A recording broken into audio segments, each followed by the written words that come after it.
Hello again, welcome to a very special episode of the Animation Explainers Who We Work With podcast. Normally a short chat with some of the amazing people and businesses who we've had the opportunity to work with. However, today I'm joined by our very own director, Mr. Dylan Robert Healy. Hi everyone, it's great to join you in person. Yes, we usually work remotely, so it's great to get face to face. It is, it's fantastic. We're here today from the Isle of Man, my first time ever. Yeah. What are your thoughts on the island so far? Love it so far. Yeah, brilliant, man. Really happy to be. Weather's here. Good, so can't go wrong. For those watching, could you tell us a little bit more about your background? Sure. And how you got started in animation? Sure. So I suppose the journey with Animation Explainers started 4 years ago. Myself and Aaron Connolly, who's the co-director of the company, we met. We were doing an internship. Just out of college, we were working in a company called Marketo in Dublin, in Sandyford, and we were 2 of 4 interns on the program. And I think Aaron was the one who had the idea. He said these videos were, kind of blowing up, and we started working together in evenings, in hotel lobbies and coffee shops, around an intern job that we were doing. We were doing a lot of kind of admin work. So we had a lot of free time, and we started getting clients in the blockchain and crypto space. It was that summer of 2018 where that space was getting quite hot. We didn't know how to send an invoice back then, but we started to get clients, and I think me and Aaron have a very kind of yin and yang relationship. So I'm very creative and Aaron's very process orientated. So together it is just a match made in heaven. Excellent. So just to be clear, what services do we here at Animation Explainers offer? So we offer a wide suite of services, Hugo. We do short tailored content, usually 60 seconds per animation. So obviously we can scale up 1, 2, 3, 4 minutes. Usually the videos that are most successful are shorter videos. So it's an animated solution, and we do the whole process from storyboarding, script writing, all the way to the end of the process. So who have you found? Obviously, we've been going for about 4 years now. Yeah. Have you found that, is there any one specific type of client, or? They tend to be B2B clients, fintech companies, financial institutions, insurance companies, logistics and supply chain companies. They all have a difficult product or service that they're struggling to convey to their customers, partners, consumers. So I think Animation Explainers bridges the gap for them with our storytelling and our suite of animation services really well. Animation, obviously, that's there's a lot to it. Yeah. What have you found is that most people would misunderstand about the animation process? About animation, just about animation as a whole. I suppose it's the time that it takes to actually create a well tailored 60-second video. It takes time. You need to get the scripting right, you need to get the creative right, you need to get the storyboarding right. Then you're into Adobe. It takes us about 2 or 3 weeks in Adobe to do the actual graft, and then the revisions. So, sometimes we get clients and they want the animation next week, and it does take a bit of time to get it right. On average it's 6 weeks in our Rise process. So it's just giving it that extra time and effort to get it right, So I suppose another misconception that we have with our brand is that animation is too jovial or childlike. Maybe it's for kids, but I think we've worked with companies like DHL, AIG, Munich Re, like massive insurance conglomerates, and they're all engaging in using animation as a way to convey their products and services. So I think you're seeing more and more animation on television even. So I think the only way is up for the industry. Exactly. And I think to your point is the use cases for animation are so wide. Like you can product demos, user journeys, e-learning. Yeah. So there's so many different types of ways animation can be used, which is fantastic, of course. Okay. Awesome. So far, or what another way of asking that would be, what is the biggest challenge you're facing in your work right now? I think the biggest challenge that we have at Animation Explainers is how saturated the market is. So obviously we have a lot of competitors in our field like Wiseowl, Explainify, the animation guys down in London. So admittedly it's hard to kind of stand out from the crowd. But I think what we do really well is we do the consultancy really well. Obviously we have a great team around us. Obviously you're one of our top account managers and project managers as well, Hugo. But yeah, I mean, we've kind of built a great team around us, Meg and John and Kelsey in the States. So I think, and Jess, of course, and Jess too, yeah. But I mean, it's, you kind of like to work with people that are nice and who are courteous and that give you time of day as well. So I think that's where we win compared to some of our competition, who have been around for longer. But I think we have a great product and great people behind the brand. Completely. And so from my experience and a lot of the videos I've worked on, that's one thing the majority of our clients would say is that our process sets us apart. Yeah, but also I think that you've built some amazing relationships over the 2 years that you've worked with us. Hugo, like Francie Dudley would be one person that stands out to me. The reason that they do business is because they like working with us, and even if they leave where they're working, they always kind of come back to us as well. So I think that that's something that we need to try and maintain going forward and make sure that we don't neglect that. Completely. Okay. For you, or from your experience, what would be 3 unique skills that have helped you thus far becoming successful? Unique skills. Resilience is a big one. There's been a lot of tough days in trying to bootstrap a company from nothing to now. So that's really important. Self-confidence is probably important as well. It's always a good trait to have, and a sense of humor probably would be the third one, because we like to have if you didn't laugh, you'd cry. Yeah, exactly. So we try to kind of have funny people around, like yourself, and just I think we all like to kind of use humor sometimes to our advantage in the workplace. Okay, so obviously we've been around for about 4 years or so. Yep. 4 years or so. But what have you noticed has fundamentally changed since you first launched? Yeah, so I think the big theme that we're working on at the moment is a new suite of packages, and that is basically because the industry is changing. I think the animation is getting more complicated, more complex.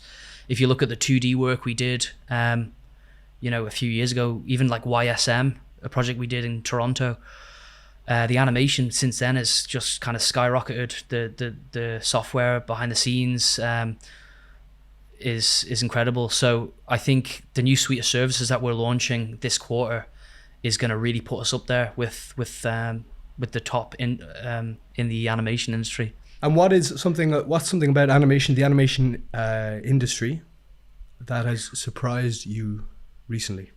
Okay, so yeah, I mean, I think a big surprise was how even through the pandemic, there's still a demand there for what we're doing. Traditionally in difficult times, you'd think that marketing companies kind of struggle, but I think what happened with the pandemic was a lot of people were kind of craving that face-to-face experience, and they were using animation to try and get around that. So people weren't going to conferences, they weren't meeting in person. So what they were doing is they were using animation to try and show their personality, show their flair, show their brand in a different way, put a nice voiceover on the back and a nice story together. And, you know, you're kind of halfway there. Obviously, nothing beats being face to face at a conference, but yeah, like we did really well during the pandemic, and we just keep moving forward, you know. Describe a turning point for animation explainers. The turning point. I think it was what I just said to Thomas there, you know, before we started rolling the mic. It's when you kind of realize that you know, you kind of have to trust your team around you, and you need to start delegating tasks to them. So I think a lot of, you know, entrepreneurs or guys our age, they get stuck on a hamster wheel. So they're doing a job really well. You know, they might be doing sales or they might be doing animation, but at a certain point you need to realize that you need to kind of get out of the way of yourself and delegate those tasks to people around you, like yourself. You know, I mean, you're great with the clients, and you know exactly what you're doing, selling the packages, and you know, it's brilliant to work with you. So I think that's really important, but it's something, you know, that you kind of have to. I'm still learning how to manage people, and it's really hard, you know, but yeah, we're getting there. I mean, as the team scales, you kind of learn as you go. So hopefully this time next year I'll be a much better manager. You can ask me that question next year. I don't know. Nice. Was that a good answer, or was that all right? I think it was fantastic. All right, fair enough. I think it was fantastic. So tell us, as a business, or you personally, tell me about one personal achievement that you are most proud of. I think landing DHL was a big moment for us. You know, to have our brand that we, you know, bootstrap from day one. You know, kind of be in the same realm as a brand like DHL in the UK was kind of weird. You know, obviously it's a household name. You know it really well.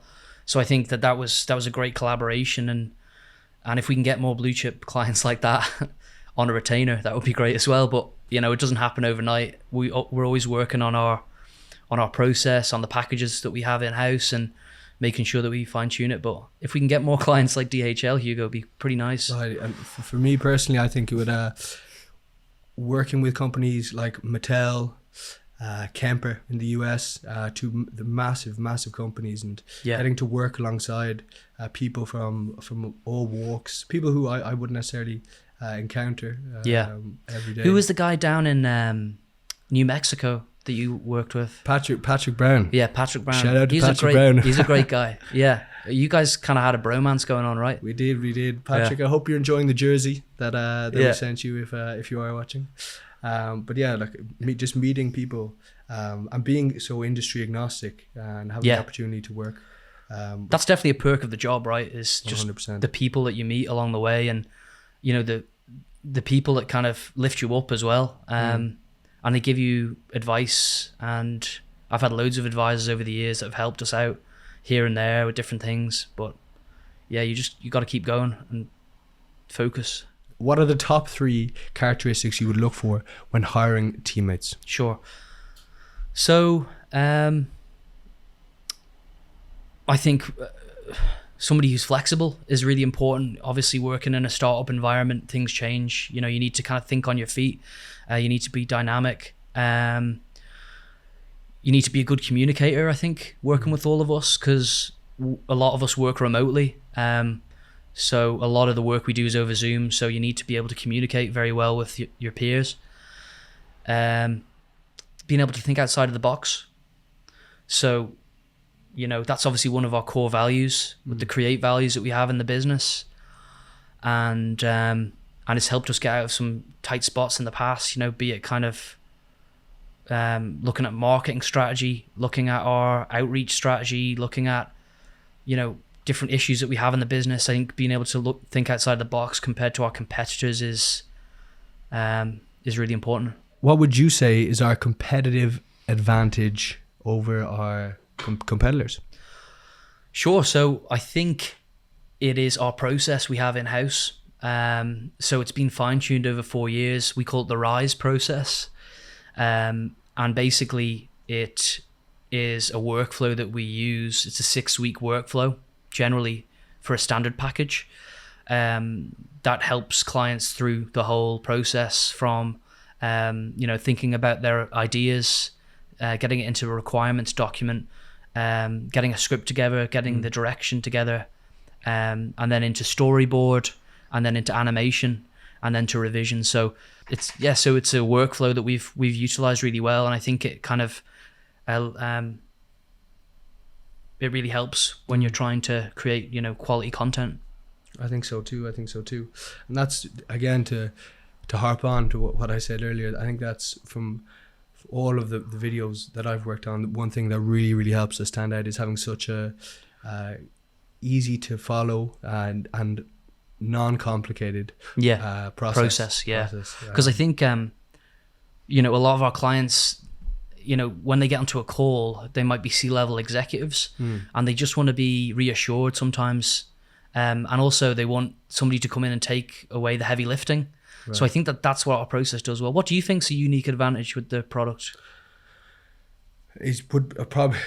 It is the process, and it sounds simple, but it's so flexible. No, it is so adaptable. And this is it. I mean, with the new packages we have as well, they're all going through the same RISE process. So we're just taking what we've done really well for the last few years and just throwing 10 new animation styles in there in the mix. So I think it's a massive opportunity for, for all our clients, whoever we've worked with before, but in the future, they can go in and pick one of 10 styles, and we can launch them, through RISE. And I think that leads quite nicely onto my next question about what can we expect, or what's on the horizon for animation explainers. Sure. So you were away last week, but we launched a Q3 plan about what we're going to do. So basically we've scaled the team. We've doubled the team since this time last year. As you remember, it was me, you, Aaron, and Jess, really. So now we have 4 agents in the States and 1 up in Canada as well. So we now have a marketing manager as well in-house called Callum, and he's going to be working with us on a marketing package. So when our clients work with us on a video, they can work with Callum to actually launch their video, be it on LinkedIn, on YouTube ads, on Facebook, on all socials. So he has about 10 years experience in the field. So that's a game changer for us. It's obviously a new product that we've been working on in the background for a while, but I think for a lot of our SME clients, it'll be really appealing. Exactly, because now, from what I found anyways, that we're giving people a video, and they might, but their next question is, okay, I have this amazing video exactly here, but how do I get it in front of the right people? Exactly. And so we kind of heard that loads last year in 2021. So myself and Aaron, we kind of went away and had to think about how we can get this going. So bringing Callum into the team in June was a big game changer. So if you need help with kind of getting your message out there, obviously we can create the video content, we can tailor your story, and we can get it out to the masses now on social media. So it's all good. So keep an eye out for the new packages and the new styles. The new styles. And the new marketing package. New marketing package. It's coming at you. Coming at you. Okay. What are you most looking forward to in the future? I think the big thing I'm excited about is kind of our expansion into the States. So I just think there's so much opportunity in that market. There's so many great companies that we've been working with. Adventurous Risk Management is one. Obviously Kemper Auto Insurance is another. Yeah, I just feel like there's a massive appetite there for what we do. Compared to maybe some of our European counterparts. That's not to say that they're not good to work with. We love working with them, but I think the trend seems to be more so American clientele rather than Europeans. But so I think trying to expand the team out to the West Coast would be something I'm really excited about. Obviously, we have agents now in Connecticut, in the Carolinas, in Florida, in Texas, which is amazing, right? It's like, who would have I mean, if you turned around to us 2 or 3 years ago and said, this is what you're going to be doing, you'd be like, pinch me. Yeah. But, trying to get out to California, I think would be, I mean, there's a massive market there for video content. So For sure. Okay. So Dylan, all of our viewers, we're dying to know, what inspires you to keep doing what you're doing? I think, it's just the love of like adverts, and, like from a young age, I was just obsessed with advertising and the world around it. I love Mad Men. It's my favorite series. I know it sounds weird, but that whole world I think is really enticing, and obviously storytelling is a big part of that. So I think that is probably the kernel of my inspiration. Aaron's is probably different to mine, but Aaron's really helped us scale the business, with his skill set. But I suppose it's my creativity that has helped as well. So it's a shame we don't have him on the podcast. He's on his holidays at the moment, but yeah, I'm sure we can get him on later this year. It would be great to have a chat with Aaron as well. For sure. Another question that everybody wants to know or would like to know is, what would your staff say is your management style? Good question. I think we're trying to work that out as well, to be honest. Yeah, I mean, laissez-faire maybe? Is that a terrible thing to say? No. I think you're being too harsh. I wouldn't say it's... Well, we try and give you guys freedom, Obviously you have, tasks on a daily basis. You've got calls to do. But we try not to micromanage you guys. We understand that, a lot of you guys are trying to sell, it's a really, really tough gig. I mean, I was in your position this time last summer, Hugo, trying to sell into the States, and I know how hard it is some days. So yeah, I try and be fair and flexible, and yeah, I hope that comes across. It does. Okay. Well, what's it like leading a remote team? Remote first. It's very, it's quite a humbling experience, because you're kind of helping a lot of people to start their careers or to progress in their careers. Recently we had one of our sales agents, Sorka, obviously leave because she got a new job in a PR and communications firm. So she came out of her career in the legal side, and she was a bit stuck in her career. She didn't know what to do. So she came to work with us for 6 months, and she got a great opportunity. But to be able to kind of, now obviously you don't want staff to stay for 6 months. You'd rather staff stay longer, right? Like yourself, you've been working with us for 2 years. But I think to be that launch pad for people, to start their careers. I mean, a lot of our team are kind of 22 to 25.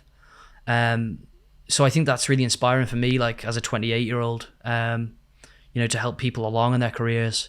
And yeah, everyone's journey is different. So everyone has a different arc in the business, as I like to think of it, but, it's quite a humbling experience, I think, to be able to do that for people, so.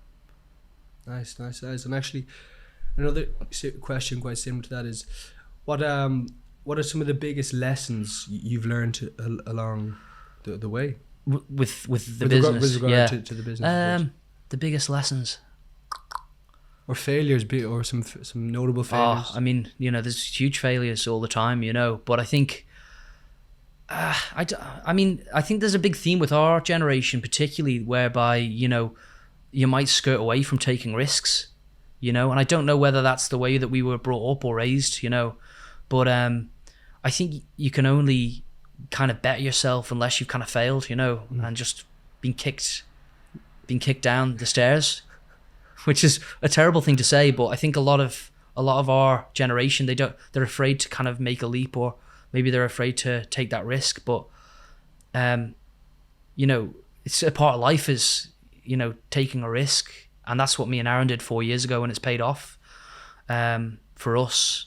And yeah, don't be afraid. If you have an idea, go for it. It's, you only live once, and I think the downsides are worse, looking back maybe when you're older than when you're in your 20s. You don't have many responsibilities. You kind of, the way that I tend to look at business is like, it's a microcosm of life, so, you go through, a lot of changes in life as a person, but I think in business, it's like a microcosm of life. That's the way I tend to look at it, and also kind of having that perspective away from the business sometimes is good, because it means that you can kind of step out, and realize it's not really life or death, although it feels like it is life and death sometimes to you. Obviously, you can get stressed and you can get worked up about it, but no one's gonna die. It's not that, it's not, I don't know where we're going with that, but maybe we can cut that bit out. So Hugo, in terms of your 2 years working with us, like what was your, highest point and maybe your lowest point? Highest point would be creating a sum or a lot of reoccurring revenue for the business. That was a big point for me personally. Seeing people that were quite happy to have worked with me, that they obviously wanted to come back for more. That was a big high point for me. Excuse me. Yeah. But also I think another high point for me and also kind of a low point was about a year ago. I'm sure you remember, I suffered quite a serious leg injury. And I think I was bedbound for about 3 months, and to see how the team rallied around me and supported me, and the support you guys gave me was fantastic. And to have because it really felt that it just really felt it just like wasn't just a place of work, if that makes sense. It felt like you genuinely did. No, for sure. Genuinely did care about me. And, I remember on one of the calls you weren't in the hospital bed, but you were up on. I mean, you couldn't bend your knee, right? So we were on a Zoom call, and Hugo was there, and we were calling in some executives in Chicago or something, and Hugo's there on the sofa, just like sprawled out. But like, what can you do, man? Like, shit happens, and obviously, hopefully, you'll get back to full health. But we'll be there to support you all the way, man. I appreciate that. No, I genuinely, I really, really did appreciate that, and how much it is for me. What are you looking forward to in your new role in Animation Explainers? Having the opportunity to really collaborate and create, and go back to to answer that question, I'd have to kind of reverse about 6 months. To when I moved into more of an account management position. And I was more kind of focused on kind of sales side of things, and I didn't have the opportunity to really work on the creative side of things as much as I would have liked. Whereas moving into this new position, I'll once again have the opportunity to work on the creative side of things, and that would be one of my biggest strengths, would be working and having the opportunity to come up with narratives, storylines, visuals for our clients, and that's something I'm really, really looking forward to for the rest of the year. What about what do you think the biggest turning point for the business was in the past 2 years you've been working with us? I think the turning point in the last 2 years I have been here would be really when we hired Meg and John. Meg and John, I think that was really, really big, because they've been fantastic. They've been absolutely fantastic. I have to say, them coming into the business, they just brought such good energy, and such good charisma, and they really, really embodied our values. Sure. Which is, and now bringing in Kelsey and Chance and Drew and Francisco, like I just feel like the atmosphere around the business is great at the moment. And even Natasha as well. Natasha's brilliant. Has been fantastic. Yeah. So far. She's a wonderful PM, and I think that you guys are going to really complement each other. So when our clients work together, they're going to kind of, you know, get that process orientated, organized side, and then they're going to get the creative from you.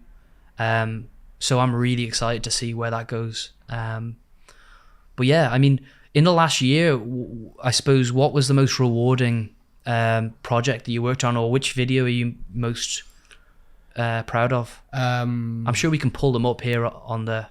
Yeah, we could probably pull them up or link them. Sure. Link them in the description. But I would think projects that would stand out would obviously be, and maybe you'd agree, would be the Finolo videos we did for Finolo, which were fantastic. And then the series of videos that we're doing now with Kemper Auto Insurance. Yeah, that's a big one. They're fantastic. And we hopefully we'll be extending our partnership with them. Moving into the rest of this year and into next. So I think they're definitely been two of the standout videos. Sure. For me. What about you? Video projects wise? Yes. I think the work we've been doing with CJK is really interesting, and it's in kind of the construction side of things, but it just shows me that there's a lot of new industries that are starting to actually adopt animation. So yeah, like I was really impressed with that video we did back in March. Okay, Dylan, what's one thing you'd wish you'd known before starting your own business? I think I would have loved to have more corporate experience. So obviously the way that this business kind of grew was very organic. You know, there wasn't a natural day where I stepped out of, you know, a big bank or an insurance provider or working for, you know, a big software company. I would have loved to have stayed working at Marketo at the time, because I was having a really great experience selling there as an SDR. And I just feel like maybe I would have been able to pick up more breadcrumbs of, you know, how you know, bigger software companies work. But it's just, I suppose it's just the natural progression of Animation Explainers kind of led us on this journey and on this road, and it was kind of like a snowball effect.